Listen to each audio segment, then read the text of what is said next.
This is an incident that Superintendent Eddie Johnson is calling a senseless hate crime. And of course, the entire city of Chicago is mourning, but those who were family and friends of Officer John Rivera are the ones who are feeling it the most. With me are two of his closest friends, Jennifer and Aliyah. Ladies, thank you so much for joining me this morning. Tell me a little bit about John. John, oh my gosh. Well, he was a very quiet guy, but he was just so sweet, like soft-spoken.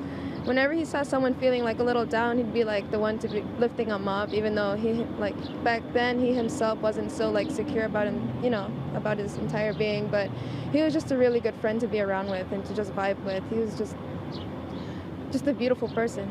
Aliyah, what about you? What do you have to say?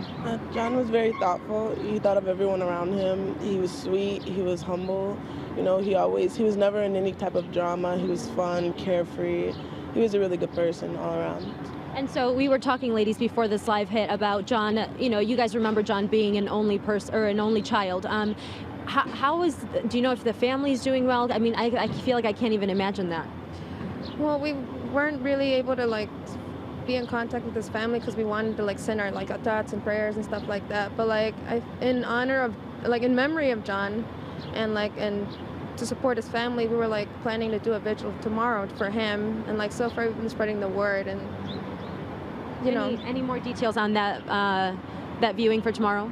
Yes, it's from 6 to 7. Candles will be provided, but you can also bring your own candle. And we really ask anyone to come out, even if you didn't know him personally, because we all want to celebrate and remember him for the good person he was and the caring person that he was.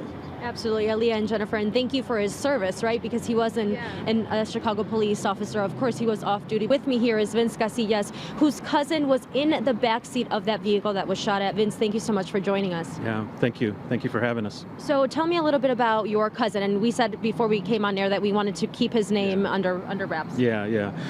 Well, unfortunately, like you said, he was in the wrong place at the wrong time. But he was with friends, having a good time. He was the gentleman who was in the back seat behind the officer, Rivera, who was shot and killed. He too was shot in both arms. The good news for him, though, is that he's home. He's recovering. He's in, mild spirits, but clearly for him, I think the biggest thing right now is just getting that visual out of his head of seeing one of his best friends die right in front of him. So. And there was also another image that you had talked about that he's having a tough time coping with. There's a specific scenario that happened, if you want to talk to me about that. Yeah, well, as we have been learning over the past couple of days, Officer Rivera, while he was getting shot, was protecting his girlfriend who was right next to him. And so that image of him literally saving her life is something that I know my cousin has been talking about and just cannot get out of his head. So it was just a horrible tragedy, and it was something that it's going to take a long time really to get over. And the family, have you kind of talked to them? I mean, I can't imagine this is something so difficult to deal with. Yeah. So like I said, he's home. He's recovering. Clearly, a lot of my family now are counting their blessings. But at the same time, it's still just a horrific tragedy that's going to affect not just my cousin, but the family around him for a long time. So. Well, Vince, thank you so much for joining us, and thank you so much for sharing that. I know it's difficult, and I know it's tough, but like he said, count our blessings. That's all we can do right now. Superintendent Eddie Johnson has said there is a third person they're looking for. We'll, of course, stay on top of those details. For now, I'm live in River North. Diana Gutierrez, The Jam.